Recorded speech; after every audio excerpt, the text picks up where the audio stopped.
Graça e paz para você que está me dando o privilégio de assistir esse vídeo, você que parou para prestar atenção no conteúdo dele, você que se conectou a esse vídeo através das suas redes sociais aí, do seu celular, do seu notebook, do seu computador, do seu tablet. Muito obrigado. Que Deus abençoe poderosamente a sua vida. Eu sou o Márcio Ribeiro, esse canal é o Notas de Encorajamento, esse é o canal que eu estou usando para pregar a palavra do Senhor. Tenho aí mensagens, tenho aí dicas de leitura, tenho aí louvores. E hoje nós vamos então dar prosseguimento à série dos estudos bíblicos sobre profetas maiores e menores. Essa é a aula 11 e nós vamos falar hoje sobre um dos profetas maiores mais conhecidos, Ezequiel.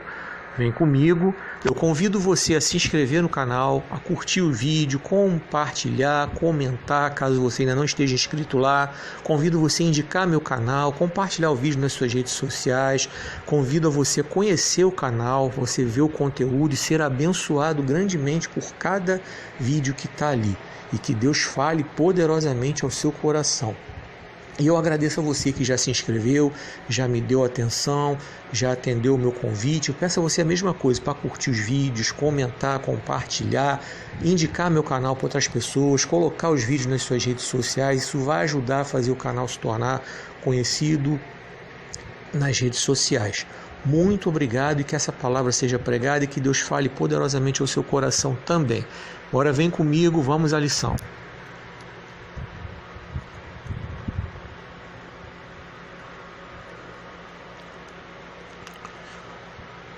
Nessa aula falaremos sobre um profeta dos chamados profetas maiores, a quem Deus pediu coisas bastante inusitadas, porque queria ter com ele um relacionamento profundo. Ezequiel. O significado do seu nome é Deus fortalece. Ele nasceu em Jerusalém, que era a capital de Judá, por volta de 622 a.C. Ele foi profeta e sacerdote. Essa informação você encontra em Ezequiel capítulo 1, versículos 2 e 3. Tendo profetizado por 22 anos, entre 593 a.C. e 571 a.C., através de visões dadas pelo Senhor a ele durante o exílio na Babilônia. A tradição cristã atribui a Ezequiel a criação de uma escola de profetas, que funcionava à beira do rio Quebar, na Babilônia. Nesse local, ele estudava a lei com aqueles que o procuravam para estudar com ele. Ezequiel e Daniel foram contemporâneos de Jeremias, porém, eles eram mais jovens do que o Jeremias, o que nos leva a crer que eles receberam a influência de Jeremias, foram influenciados por Jeremias, pelo fato dele ser um profeta mais velho e experiente. Ezequiel era casado. Essa informação você encontra em Ezequiel capítulo 24, do 15 ao 18. E vivia como um cidadão comum entre os exilados judeus, junto ao rio Quebar. Você vai encontrar isso em Ezequiel capítulo 1, verso 1. Você vai encontrar isso em Ezequiel capítulo 3, do 15 ao 24, e você vai encontrar isso no Salmo 137, versículo 1. Vamos falar um pouco agora sobre o ministério de Ezequiel. São curiosas as visões que Deus deu a ele acerca da sua glória. Os sinais que se manifestaram ao profeta foram fortes e marcantes. Nós podemos citar que ele perdeu sua esposa como sinal da queda de Jerusalém. Veja você, até nessa hora, Deus trouxe uma revelação para ele, na hora que ele ficou viúvo. Ezequiel vivia em uma comunidade que acreditava que logo tudo voltaria a ser como antes. Para seus contemporâneos, o projeto de Deus era mero sistema que lhe dava segurança. Só que Ezequiel sabia que o sistema estava agonizando de maneira irrecuperável e irreversível, pois Jerusalém seria destruída. A missão de Ezequiel era expor a razão do cativeiro, predizer a queda de Jerusalém, levar o povo exilado de volta a Deus e avivar a esperança dos cuidados mediante a promessa divina de sua restauração. O contexto histórico do livro de Ezequiel é a Babilônia durante os primeiros anos do exílio babilônico. Nabucodonosor levou cativos os judeus de Jerusalém em 3 etapas. Então vamos lá. Por volta de 605 a.C., ele levou jovens judeus, tá? Entre os quais estava Daniel e os seus 3 amigos. Aí, em 597 a.C., foram levados cativos 10.000, entre os quais estava Ezequiel. E por volta de 586 a.C., as forças de Nabucodonosor destruíram totalmente a cidade e o templo, e a maioria dos sobreviventes foi transportado para a Babilônia. Ou seja, nessa etapa aí, quando as forças de Nabucodonosor entraram para destruir tudo, como já havia sido predito pelos profetas, muitos judeus morreram, e os sobreviventes que restaram foram transportados para a Babilônia. Quando Ezequiel chegou à Babilônia, Daniel já estava estabelecido por lá, pois tinha sido deportado antes. Daniel já era reconhecido como homem de elevada sabedoria profética. Ezequiel se refere a ele por 3 vezes em seu livro. Confere aí Ezequiel 14:14, confere Ezequiel 14:20 e confere Ezequiel 28:3. O ministério profético de Ezequiel durante a hora mais tenebrosa da história do Antigo Testamento, os 7 anos que precederam a destruição, que foi entre 593 a.C. e 586 a.C., e os 15 anos seguintes, por volta de 586 a.C. até 571 a.C., Então, esse foi o período do ministério profético de Ezequiel. Verdadeiramente foi a hora mais tenebrosa. A doutrina desse profeta tem como base a renovação interior. Ele entendia que era preciso criar um coração novo e um espírito novo. Confere Ezequiel 18:31. Dentro dessa linha de pensamento, Ezequiel dizia que o próprio Deus daria um outro coração ao homem, juntamente com um outro espírito. Confere Ezequiel 11:19 e confere 36:26. Seu livro e suas profecias tinham 2 propósitos bem definidos. O primeiro é entregar a mensagem divina de juízo ao povo apóstata e desviado de Judá e Jerusalém. Está em Ezequiel 1, isso vai até Ezequiel 24. E as 7 nações estrangeiras ao seu redor. Está em Ezequiel 25 até Ezequiel 32. Então, essa é a primeira linha de propósitos definidos aí, com relação ao livro que ele escreveu. E o segundo é conservar a fé do povo remanescente, fiel a Deus no exílio, concernente à restauração do seu povo, segundo o concerto e a glória final do reino de Deus. Você vai conferir Ezequiel 33 até Ezequiel 48. Podemos dividir sua obra dessa forma. A introdução, você vai ver o relato da vocação do profeta, Ezequiel 1:1, vai até Ezequiel 3:21. Ali ele descreve a sua visão da glória de Deus, Ezequiel 1, e o seu chamado, Ezequiel 2, verso 1 até Ezequiel 3:21.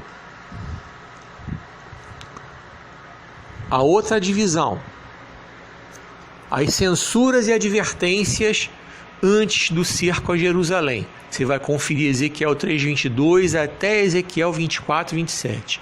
São mensagens contundentes de Ezequiel sobre o juízo inevitável que viria sobre Judá e Jerusalém, por causa das suas obstinadas rebeldias e apostasias. Durante esses anos, durante 7 anos, os últimos de Jerusalém antes de sua destruição, o profeta advertiu os judeus sobre os seus pecados passados e presentes que proporcionariam sua ruína. Quando Ezequiel ficou viúvo, a morte da sua esposa querida serviu de profecia sobre a destruição de Jerusalém. Confere Ezequiel 24, do verso 15 ao 27. Outra parte aqui, oráculos contra as nações. Aí você vai de Ezequiel 25 até Ezequiel 32. São profecias de juízo contra 7 nações estrangeiras que se alegravam ao ver a calamidade de Judá. Na profecia contra Tiro, aparece uma descrição de Satanás como verdadeiro agente por trás do rei de Tiro. Você vai conferir Ezequiel 28, do 11 ao 19. Mensagens de consolação. Ezequiel 33 até Ezequiel 39. Aqui o profeta muda seu discurso, deixa de lado as advertências duras e começa a trazer as mensagens de consolação ao povo. Depois da queda de Jerusalém, Ezequiel profetiza a respeito do avivamento e restauração futuros, quando então Deus será o verdadeiro pastor do seu povo. Você vai conferir Ezequiel 34. E dará aos seus um novo coração e um novo espírito. Você vai conferir Ezequiel 36. E logo em seguida o profeta relata a famosa visão do vale de ossos secos. Confere Ezequiel 37. Visão do fim do exílio na Babilônia. Você vai conferir Ezequiel 40 até Ezequiel 48. Aqui é o fechamento do livro, o relato da restauração escatológica do Templo Santo, da Cidade Santa de Jerusalém e da Terra Santa de Israel. Esse povo estava espiritualmente doente porque havia se afastado de Deus em troca de uma vida luxuosa e aparentemente fascinante. Por causa disso, Ezequiel vê o próprio Deus se ausentando do templo e deixando esse povo rebelde entregue ao bel prazer dos amantes. Confere Ezequiel 11, do 15 ao 35. E confere também Romanos 1, do 21 ao 32. Ezequiel também chama o povo à responsabilidade, a assumir seus erros, cada pessoa individualmente diante de Deus, em vez de culpar os seus antepassados e seus pecados como causa do seu exílio e julgamento. Você vai conferir Ezequiel 18, do 1 ao 32, e vai conferir Ezequiel 33, do 10 ao 20.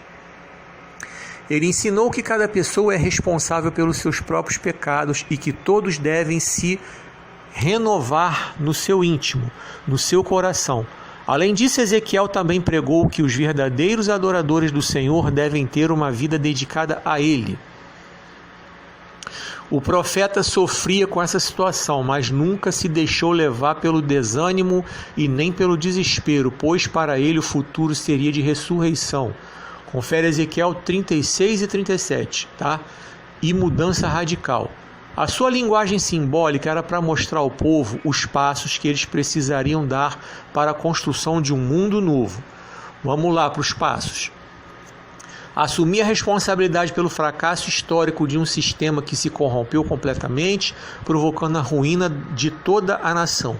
Compreender que a simples reforma de um sistema corrompido não gera nenhuma sociedade nova, apenas reanima o velho sistema, que cedo ou tarde acabará sempre nos mesmos vícios. Converter-se ao Senhor assumindo o seu projeto e a partir daí construir uma sociedade justa e fraterna, voltada para a liberdade e a vida. Seguindo essa linha profética, Ezequiel anunciava um novo futuro com a promessa da volta do Senhor ao seu povo. Confere Ezequiel 43, 1 ao 7.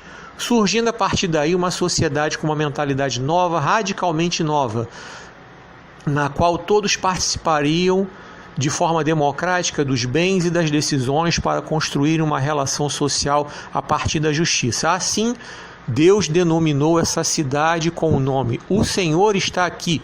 Confere Ezequiel 48, 31. As visões e profecias de Ezequiel são detalhadas e de entendimento acessível, conforme segue aí. Então, quando ele viu a glória de Deus, está em Ezequiel 1:1. Estava à beira do rio Quebar, Ezequiel 1:3.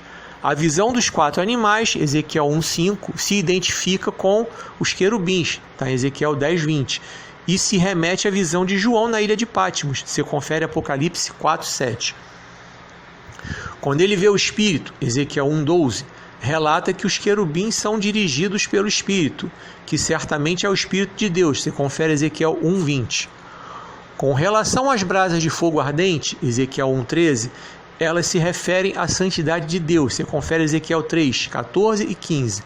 O fogo que se movimenta representa a energia e o poder do Espírito Santo, que está sempre em oração e nunca descansa. Com relação ao aspecto das rodas, Ezequiel 1, do 16 ao 25, ele vê Deus em um trono móvel que nunca para, sempre se movimenta para onde o Espírito ordena. Essa linguagem figurada representa a sabedoria de Deus sobre todas as coisas e a sua presença em todas as esferas da sua criação. Quando Ezequiel teve a visão de um homem no trono, está em Ezequiel 1:26, ele entendeu que Jesus Cristo foi a forma humana que o Senhor escolheu para se revelar à humanidade. Você confere Filipenses 2, do 5 ao 7, confere Colossenses 2:9. Quando Ezequiel viu efetivamente a glória de Deus, você vai conferir Ezequiel 1:28. Foi a forma que o Senhor escolheu para mostrar ao profeta que ele já sabia do templo de Jerusalém. Confere primeiro o livro dos Reis 8:11 e confere também Salmo 26:8 e o Salmo 63, verso 2, e que agora estava sendo manifesta aos exilados. Ezequiel profetizou posteriormente que a glória de Deus voltaria a Canaã e a Jerusalém. Confere Ezequiel 43:2.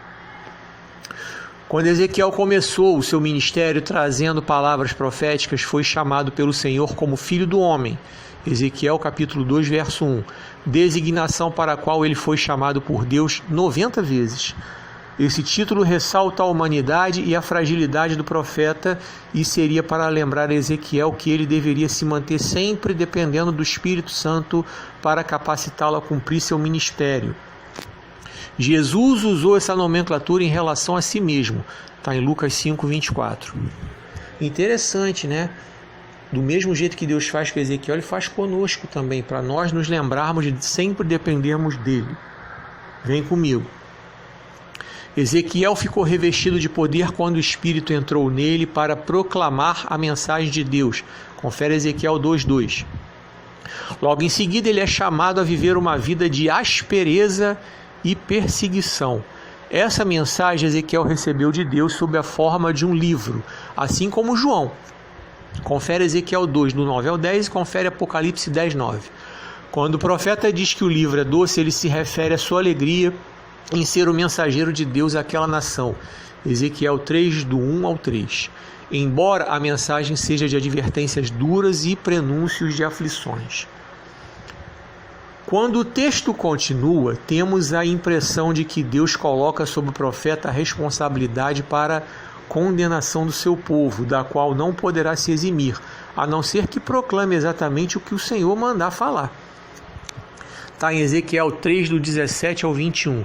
Deus também o adverte sobre a necessidade de guardar silêncio quando isso lhe for solicitado. Está em Ezequiel 3:26, Ezequiel 24:17, Ezequiel 33:22, a fim de que o profeta nunca fale sobre suas próprias ideias, mas somente o que Deus mandar. E isso é um conselho extremamente atual. Quando Deus nos mandar fazer silêncio, devemos fazer silêncio, para que nós venhamos a falar só o que Ele mandar. Vem comigo. Quando Ezequiel faz o cerco a Judá e assa seus pães usando esterco de vaca como combustível, quando se deita e vai mudando de posição, e quando ele raspa sua cabeça, sua barba e divide seu cabelo em 3 partes, isso está em Ezequiel, os capítulos 4 e 5. Ele faz uma demonstração de como Judá estava contaminada pelo pecado e que por causa dessa impureza seria levado ao exílio. Ezequiel deu origem a uma corrente de profecia chamada apocalíptica, da qual Daniel também fazia parte. Suas visões apocalípticas anteciparam as de Daniel e as de João, o autor do livro de Apocalipse. Ezequiel e Daniel, além de Jesus, foram os únicos tratados por Deus com a denominação Filho do Homem. Ezequiel morreu em 570 a.C., na Babilônia, aos 52 anos. Relativamente jovem, né? Quando a gente compara, por exemplo, com Isaías, que morreu já ancião. Então, nós vemos que Ezequiel ele foi verdadeiramente levantado pelo Senhor, como todos os outros profetas, para trazer uma mensagem dura. Mas Ezequiel o fez com alegria e o fez entendendo que precisava depender do Senhor para poder fazer essa missão a contento. Então, o que nós podemos aprender sobre tudo isso que nós hoje ouvimos sobre Ezequiel é que nós precisamos depender do Senhor sempre. Quando o Senhor mandar falar, mesmo que sejam coisas duras, nós devemos falar, precisamos falar, temos que falar, porque não é nossa a revelação é de Deus, e se Deus nos manda entregar, precisamos entregar, mesmo que sejam revelações duras, mesmo que sejam palavras duras. Mas quando nós entendemos que é o Senhor que está mandando, a palavra se torna doce, como nós vimos aí no texto, como nós aprendemos. E quando Deus nos manda fazer silêncio, precisamos fazer silêncio para que nós não venhamos a falar aquilo que Deus não mandou. Isso nós aprendemos com Ezequiel, tem os referenciais bíblicos ali, e nós lembramos de Ezequiel não, nós lembramos de Eliseu, quando ele se viu frente a frente com a sunamita que o foi procurar quando seu filho morreu. E ele olhou e viu que tinha alguma coisa com ela, mas o Senhor não havia revelado a ele o que era. E ele não falou. Ele foi bem claro, o Senhor não me revelou o que é. Ele não saiu entregando profetada, nem revelamento, nem revisagem, nem reveladura para querer manter a fama. Então isso nós precisamos aprender e é extremamente atual. Que Deus abençoe grandemente esse estudo aí, que é a lição 11.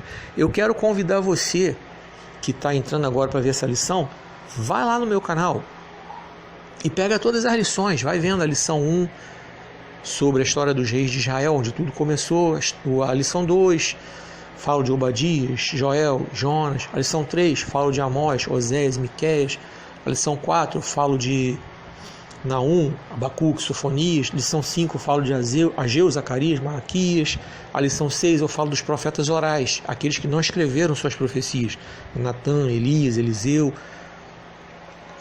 A lição 7 eu falo, as lições 7 e 8 eu falo de Isaías, as lições 9 e 10 eu falo de Jeremias, além dessa que eu estou falando de Ezequiel. E eu te convido a acompanhar as outras lições que vêm. Faltam mais 2 para nós encerrarmos aí esse estudo, esse trimestre. Que o Senhor te abençoe e te guarde, que o Senhor faça resplandecer seu rosto sobre ti, tenha misericórdia de ti, que o Senhor sobre ti levante seu rosto e te dê paz.